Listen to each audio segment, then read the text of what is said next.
Argentine superstar Lionel মেসিকে যখন Neymar সম্পর্কে জিজ্ঞেস করা হয়, তিনি বলেন, কোনো সন্দেহ ছাড়াই নেইমার জুনিয়র বিশ্বসেরা এবং আমি তাকে মন থেকে খুব পছন্দ করি।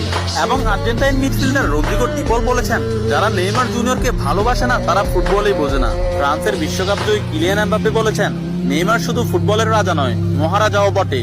আর্জেন্টাইন গোলকিপার এমিলিয়ানো মার্টিনেজ বলেছেন, আমি নেইমার জুনিয়রের অনেক বড় ভক্ত। আর্জেন্টাইন বিশ্বকাপ জয়ী তারকা ডিয়েগো ম্যারাডোনা বলেছেন, আগামী 10 বছরে 10 জন মেসি আসবে, কিন্তু আগামী 10,000 বছরেও একজন নেইমার আসবে না। পোল্যান্ড ও বার্সেলোনা স্ট্রাইকার রবার্ট লেভানডস্কি বলেছেন, নেইমারের মতো ফুটবলার জন্ম নিতে হলে আপনাকে 100 বছর অপেক্ষা করতে হবে। তাছাড়া ইংল্যান্ডের প্রিন্স ডেভিড বেকহাম বলেছেন, আজ পর্যন্ত এমন কোন ফুটবলার আমি দেখিনি যার ভেতর নেইমারের মতো ফুটবল আইকিউ আছে, এবং ফুটবলের ক্ষেত্রে কেউই নেইমারের লেভেলের নয়, সে দুর্দান্ত। এবং আর্জেন্টাইন বিশ্বকাপ জয়ী তারকা অ্যানহেল ডি মারিয়া বলেছেন, নেইমারের সাথে যে কোনো প্লেয়ারের তুলনা করা অপরাধ। ফ্রান্সের বিশ্বকাপ জয়ী তারকা কারিম বেনজেমা বলেছেন, যারা নেইমারকে নিয়ে সমালোচনা করেন তারা ফুটবল বোঝেন না। ম্যানচেস্টার সিটির কোচ পেপ গার্দিওলা বলেছেন, আমার ক্যারিয়ারে নেইমার মানেই সবকিছু। আমি মাঝে মধ্যে নেইমারের খেলা দেখে আমার দলের উপর সেটা বিস্তার করি।